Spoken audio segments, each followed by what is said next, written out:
የግዕዝ ውዳሴ ማርያም ተማሪዎቻችን እንዴት ቆያችሁ?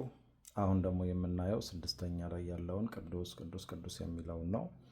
አትብን አይተናል፣ ናኩተከን አይተናል፣ አሁን ስመትን አይተናል፣ እስላም ቅዱስ ገብርኤልን አይተናል፣ ጾታ ሃይማኖትን አይተናል። አሁን ደግሞ ቅዱስ ቅዱስ የሚለውን እናያለን ወይም እንማራለን።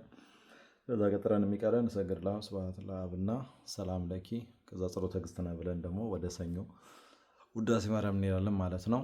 ያው እነዚህን እንደተለመደው ተነሽ ወዳቂ ሰያፍ ተጣይን ኪሩቤልና ሱራፌል የሚለው ጠንካራ ድምፅ፣ አሃዱና ማርያም የሚለው ላላ ያለ ድምፅ መሆኑን ከኋላ ከተለቀቁት ቪዲዮ ላይ ማየት ትችላላችሁ።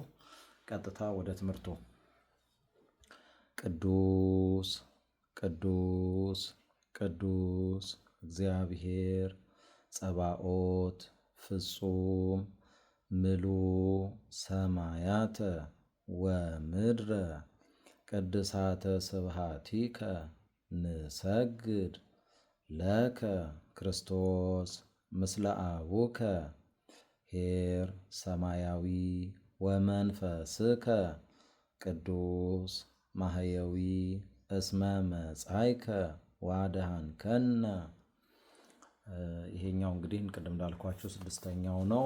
ሰባተኛውን ደግሞ እሰግድ ለአብን ደግሞ በሚቀጥለው እንላለን ማለት ነው። በደንብ አጥኑ፣ በርቱ።